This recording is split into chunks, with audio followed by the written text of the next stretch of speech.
Okay, so good morning, everyone, and welcome once again to our weekly webinar.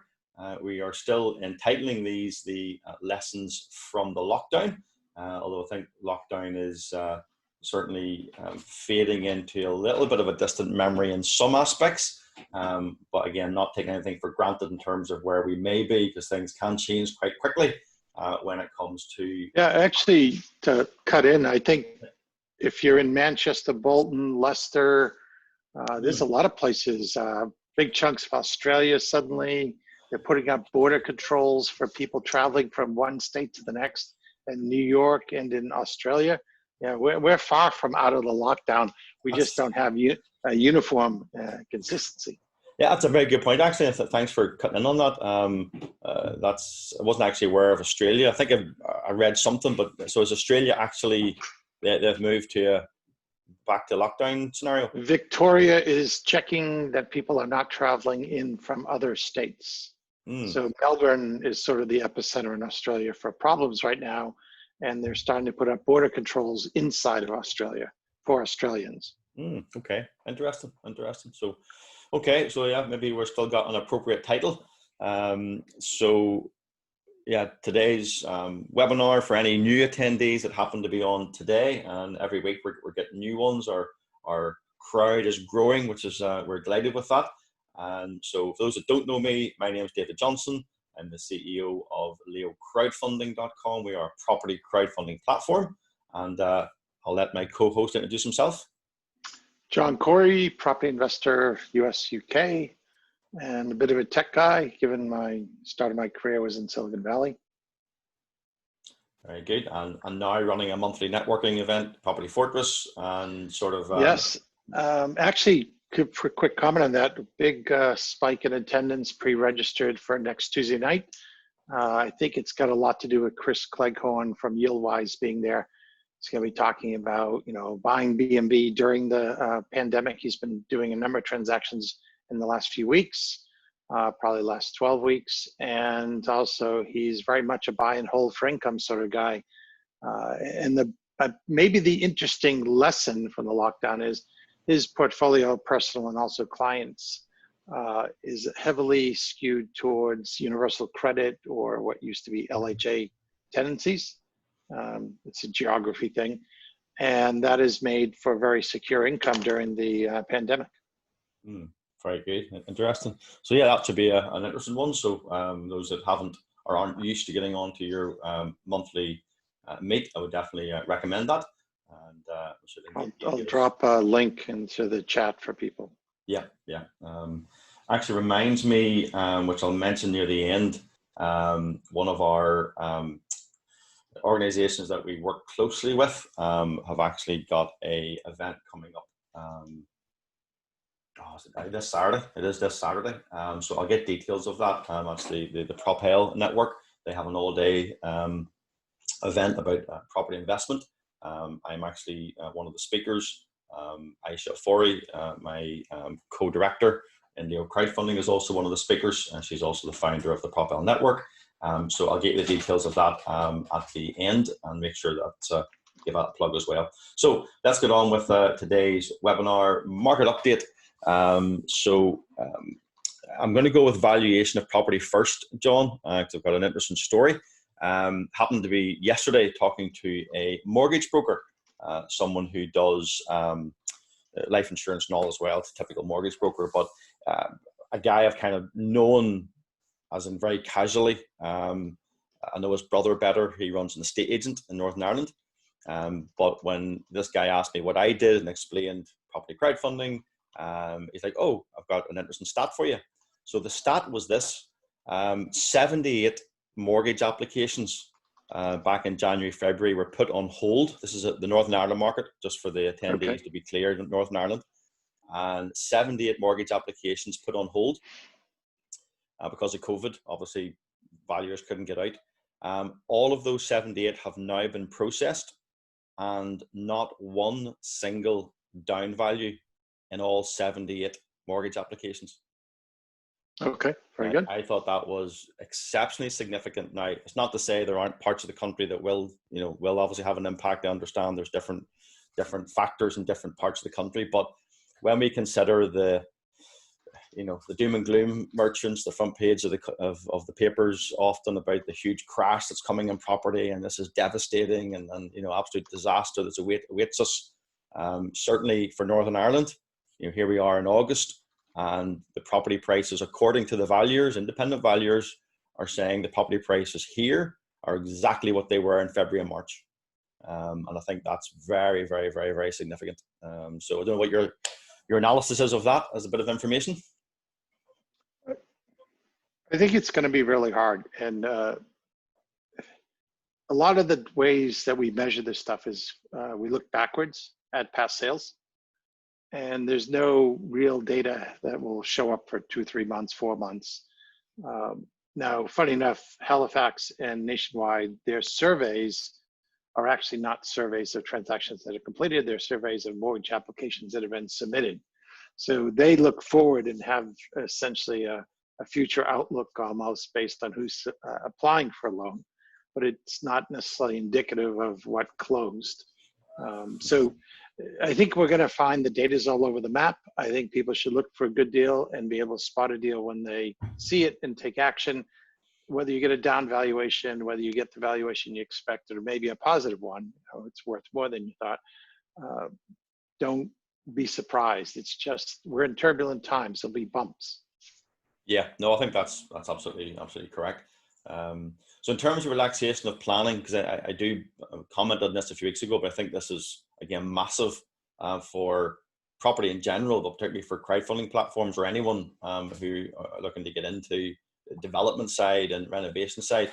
So what's your understanding of how that's playing out in the market? And for those of you who aren't aware, what exactly is the relaxation that's happened in the last few weeks? So I'm not really up at all the details because there's actually been so many details that have changed.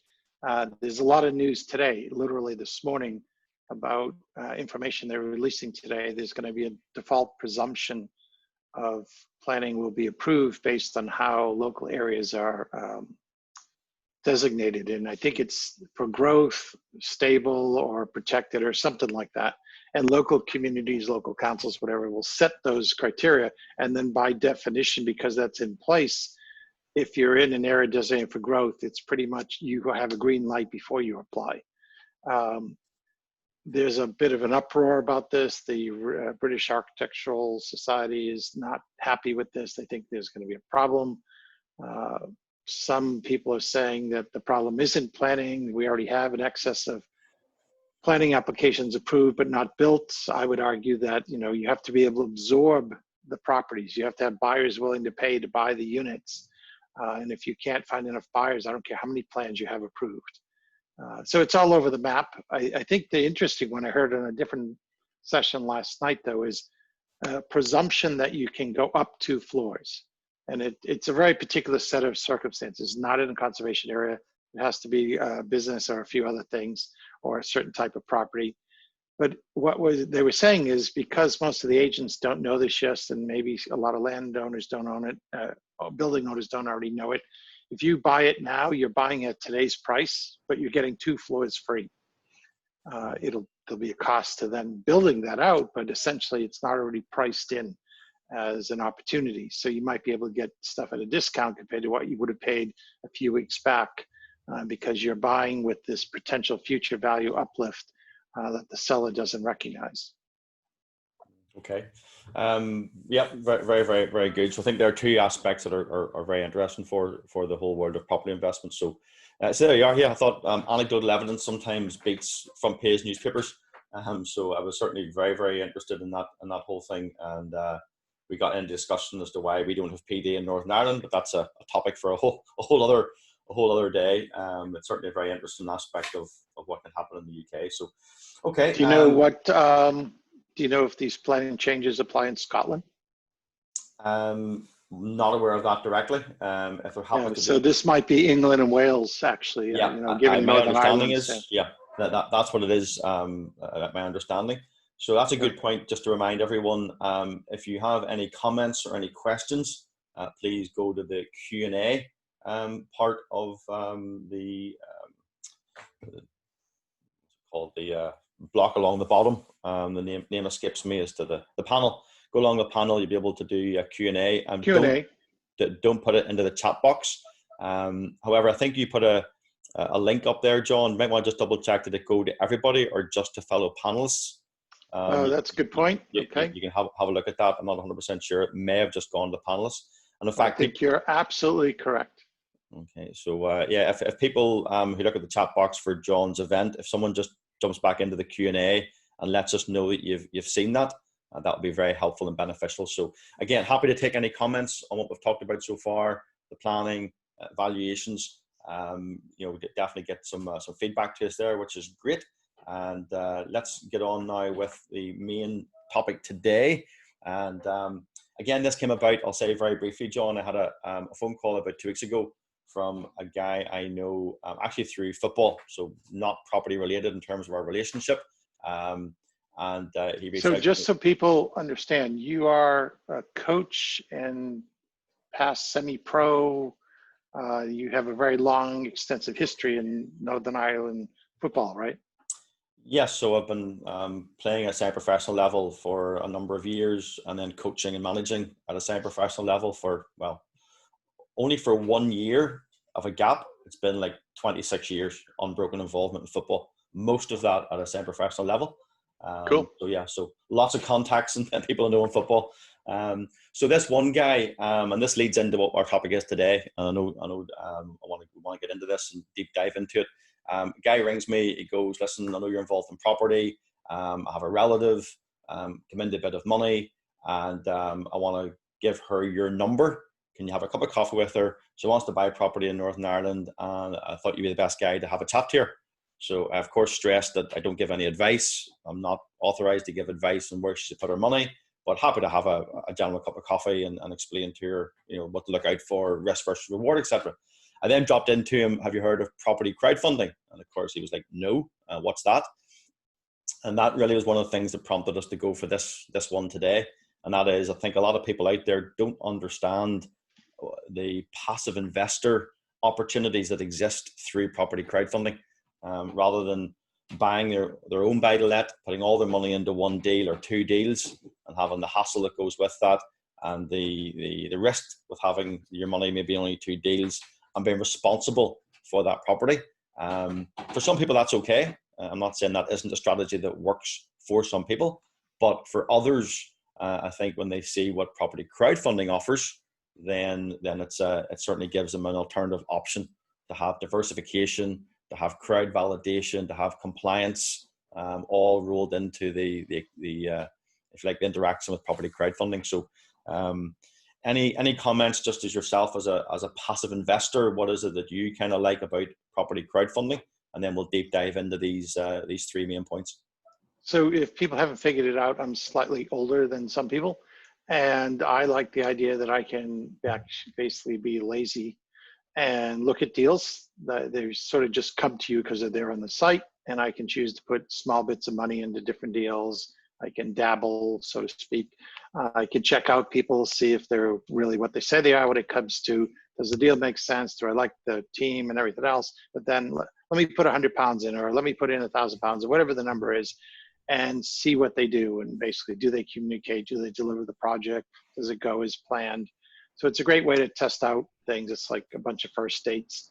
The other side of it, and this is important for those that want to raise money, which I recognize a couple names today, you need to understand the side of the journey, because if you're trying to get investors in your deal, you need to be able to explain to them, A, how they do it, and B, the benefits of being an investor in your deal. And it isn't just what you're saying in your document. There's this whole process of crowdfunding and how the investor is given full information. Everybody's getting a fair shake when it comes to getting the same information. So anybody who's going to raise money, learn the investor journey before you worry too much about raising money. Yeah, that's a very, very good point. So in terms of passive investor journey into property crowdfunding, I think when somebody registers on a platform, it can be any platform. We're obviously about promoting our platform, but this applies right across the board for property crowdfunding platforms. Once you're registered initially and get your confirmation email, just standard registration, the first, if you like, hurdle to cross, or the first hoop to jump through is you've got to provide ID verification in an AML document. Sounds basic, but again, some people just don't realize or don't understand that you're moving into a compliant environment, and you're going to have to be able to verify that you are who you say you are. And I think that's very important because it stops people who are just coming on. You've always got people who take pleasure in coming on and writing rubbish on certain deals, or who want to be anonymous and like to post things. You know, we see forums that are destroyed sometimes by people with agendas. And one good thing, John, is this idea of ID verification. Everyone who comes on, who's registered on a platform, we know who they are, and they have to be a real person. And that in itself, I think, is a benefit. Yeah, you avoid the trolls. So I think, to be really clear, folks, there's the public forums that don't do any of this, Facebook, whatever, and people can have fake profiles. And then there's the regulated platforms for crowdfunding, which have forums. They're not open to the general public. They're open to people who have been through the ID check. Yep. Okay. I see a couple people are raising hands and things like that. So we don't bring people on to this sort of live. If you have a question or comment, by all means, fire it into the Q&A for us, please, and we'll deal with it from there. So once someone's done their ID and their AML, then they have must confirm their investor designation. So that's retail versus restricted. That's used both synonymous terms. High net worth individuals, sophisticated investors. So why is that important, John, when it comes to regulation and compliance, that somebody designates what they are? Well, it's a legal requirement. Second is, if you are in the latter two categories, high net worth and individual or investor and sophisticated investor, you actually have the legal right to see deals that people who are retail cannot see. So literally, that you will see different things if there's something available for the exempt groups. And the key there is the FCA is trying to protect the retail investors from making bad decisions because they don't understand stuff. There is a path I want to highlight. If you invest in two deals, and I mean, if you pick two deals that you're really happy with, and you do actually invest, you'll move from restricted retail into sophisticated. It's one of the paths that you can sort of move up. Mm-hmm. And does it depend the amount you invest? Obviously, No, I know the answer to that, but you have to buy a whole share. So if the share is £10,000, it'll be £10,000. If the share is £100, it'll be £100. They want to know that you've been through two deals, that you've read the documents, that you've signed the shareholders agreement. They're judging it based on your actions, and they think the exposure rather than the amount. Yeah, so that's a really important point you've just made there. So someone can move from retail restricted into sophisticated investor status by simply potentially spending a couple of £100 on two investments on a platform. Correct. Yeah, which is a very interesting route for those that want to become almost like, professional investors and get access to the other deals. And that's a route at least to consider. So that's the KYC. That's kind of verifying who you are, your investor designation. Then you move on to what's called the investor readiness test. Now, this is a very, again, vital part of the process. Some people just don't understand it, and then when they realize it, it's kind of like, okay, I didn't wasn't expecting this. So up front, if you want to be a passive investor on a property crowdfunding platform, you must take and pass an appropriateness test or an investor readiness test. So again, John, I'll let you sort of give your brief summary on what this achieves, and again, why it's so important in this compliant environment. So a couple things. First is the FCA is highly concerned that you understand what you're getting into, and they want each platform, and they all have to do this, to run a test. And the test is to highlight whether you actually understand the risks you're taking. And in particular, there is no government protection. You're not going to have a safety net. You could lose all the money invested, things like that. And you need to understand that the platform is not required to send you money back. They are not advising on the deals. You make your own decisions. You should not depend on the platform doing the due diligence for you. You have to make your own call and be prepared to lose the money or be prepared to have a successful outcome. So this is really at the heart of the readiness test. I do want to give people a tip or a hint. The secret to passing the test, and if you fail, you will be blocked, and I think you get 3 attempts. Read slowly and clearly, and possibly for some people read out loud so you understand what the question is actually asking, and then read the answers. The answers are generally clear. The correct answers are generally clear. If you've read the question, you've digested it, and then you've digested your choices. They're not trying to trip you up, but they do want to know that you understand.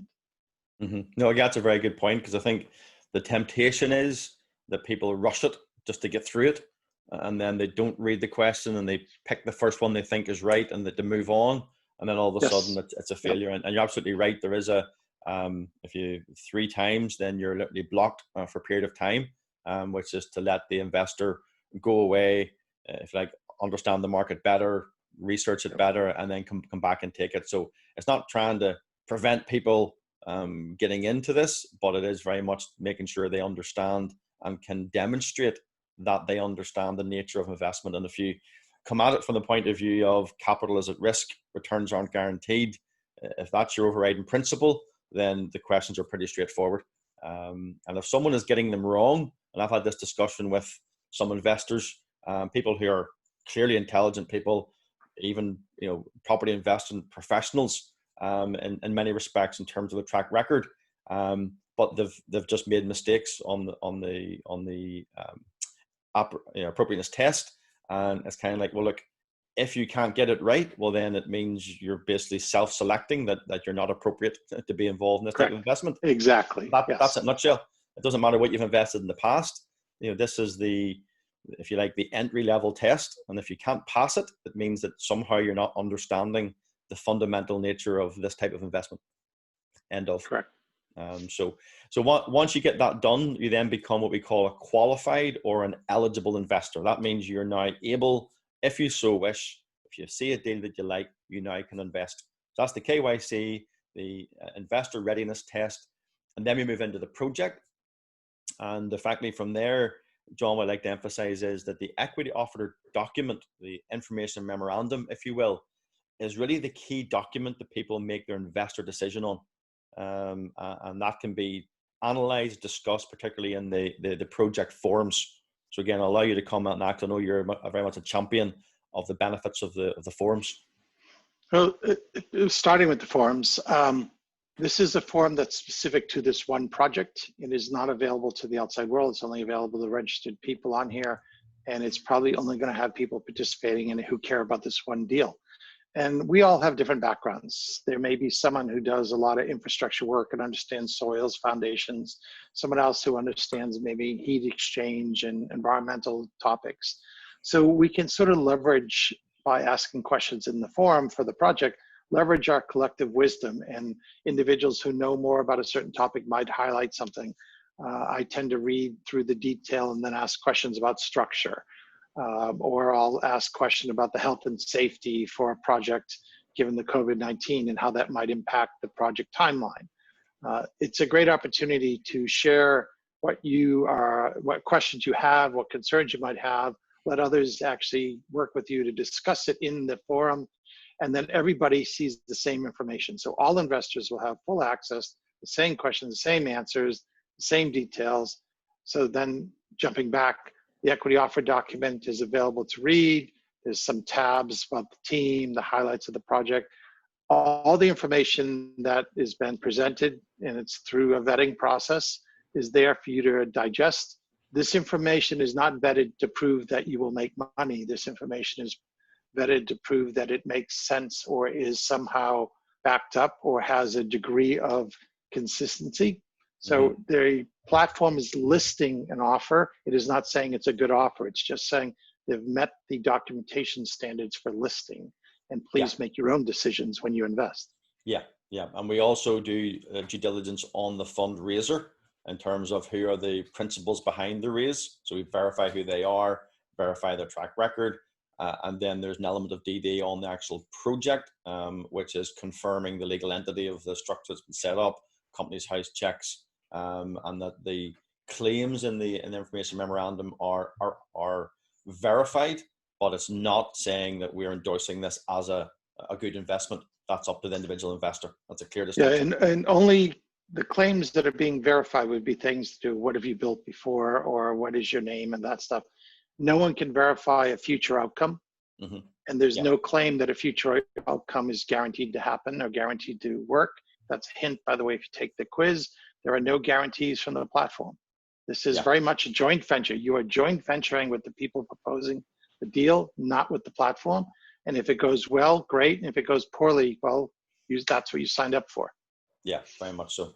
So if someone goes through this journey, they have a project they like, then they move into the actual investing process. So what I've decided to do is, just to finish off in the last sort of 5 minutes, is run through sort of an example, so someone can see the process or the run through of kind of start to finish on the platform.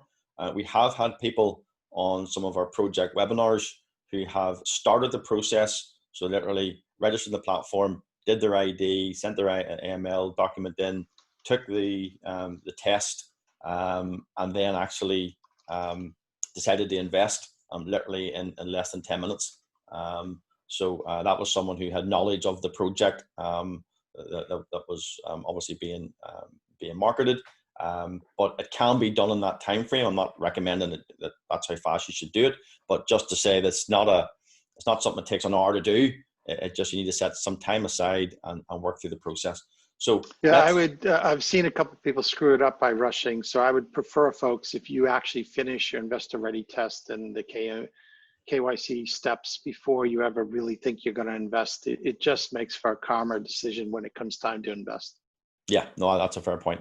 Okay, so let me just quickly go through this one, and we're highlighting this. We had a webinar the other night with this one, which was excellent, with over 41 potential investors on the webinar. So the slides were fresh and easy to move into today. So this is a deal that is currently on our platform as coming soon, sort of view deal, be going live next week. You can see the headlines. That's not the point really today, but you can quickly glance down and see what this project is. So we ran a webinar. So currently it's a view deal. So investors on the platform could see all the information that is there. This bit here is the front of the equity offer doc. So they can view everything about the project here. We actually ran a webinar. One of the principals was actually live on site, which was quite cool, John. It went down very, very well. So that was the process. Now, those who were then interested in the project, and this is the point I want to get to. So what you can do is, if you are interested in something that you saw on a platform, we have what we call a record your interest facility. And this is actually very, very significant both for the investors and the fundraisers. So in this case, on the Plough Hill View, if someone likes what they see, they simply insert their email address and the amount they would be interested in investing. Now, this is just a pledge. This is not moving funds or anything like that. This is literally just an indication that they wish to invest. In this situation, these guys currently have 21 people who have done that. The total of the pledged amount is £82,000. So they immediately know they've got traction for their deal. I think that's the point, John. This is almost like a market test.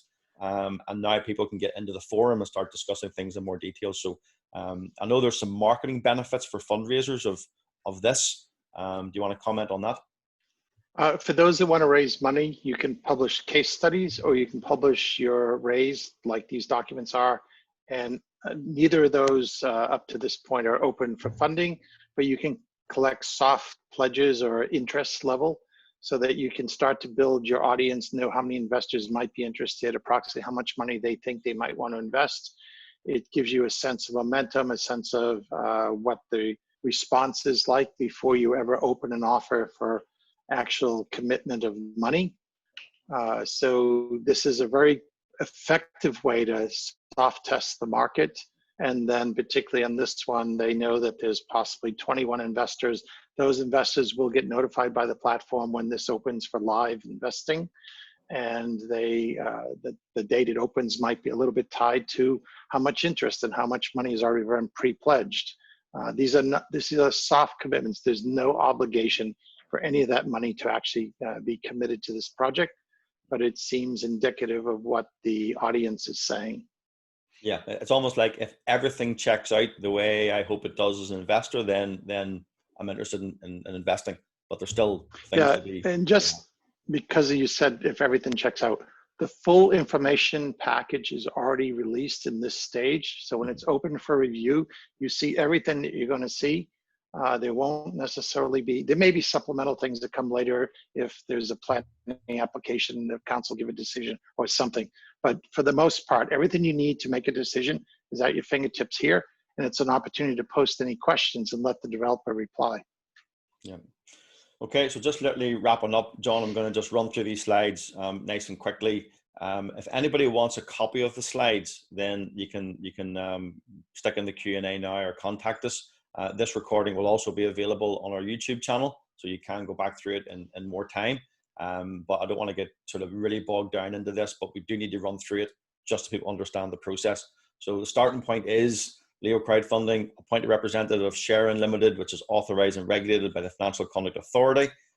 Pitches for investment are not offered to the public, and investment can only be made by registered investors. So that's why it's so important that this registration process we're talking about. So how this happens in step by step, when someone's looking at the platform initially or looking at this particular landing page, they'll be invited to either register to invest or log in to invest if they're already registered. To do that, they simply complete the first stage registration, confirm their email, then they now have an account, top right hand corner, and from the drop down box then they can complete their profile. That of course, as we discussed, AML, KYC, investor readiness test, and designate whether you're high net worth, sophisticated or retail. Once you've done that, then you now can access the full document. And down at the bottom then you can now literally download the information memorandum, the offer document, view all the information, get onto the forums, ask the questions, the forum boxes here. And now you're into, if you then decide to invest when it's live, you simply select the pound amount that you want to invest. That will convert it into the amount of shares, because this again is of course equity in the SPV. So you'll see the many shares you're getting for your investment. And then you have two ways of paying: bank transfer through a unique reference number or by moving your money onto an e-wallet. However, you don't actually complete that transaction until A, the raise is successful, B, 14-day cooling off period, and C, you choose to accept the investor agreement or the shareholder agreement. Only at that point do the funds then actually move. So that's really just a run through the process. John, any quick comments on that before we wrap up? Yeah, I don't call it an investor agreement. This is literally a shareholder agreement. You'll be registered at Companies House as a shareholder in the SPV. This is open and transparent and fully consistent with best practice. Okay, so regular attendees know you can talk to John or I regarding consultancy if you so wish. Finish on this slide and then we're done. Delighted to be able to announce our special guest next week. And this is going to be a really, really, really fantastic webinar. Probably one of the best we've done. We might even break the attendance record for this one because Andy is a very, very, very experienced property guy called Andy Babayan, as you can see. He used to be an ex-Army bomb disposal officer. So you can see there, he specializes in education risk management. So he brings that experience of Army bomb disposal, risk management to the world of property investment as to how he runs his property businesses. We had his business partner, Tina Wenham, on with us a number of weeks ago on the letting and management side. So you're looking at 20 years professional landlord, property investor, and Andy will be here next week, John, to talk about this whole concept of risk management in property. And I know you know Andy as well, and I'm really looking forward next week. It's going to be a brilliant webinar. Yeah, just real quick one. There was a question about how long crowdfunding. So established in 2014 as the sector, there's multiple platforms. There's no clear count for how many deals have been funded through crowdfunding platforms. Yeah, and we can follow up on that directly. I'll have a look at who asked that question, and we can do more on that. So that's for next week. Stick it in your diary. This is one not to be missed. It's going to be a really, really informative half hour. We'll make sure we get Andy on straight away and get a good 20-25 minutes with him. So that is us for today. Thank you very much for joining us. I hope that's been beneficial, whether you're an investor or a fundraiser.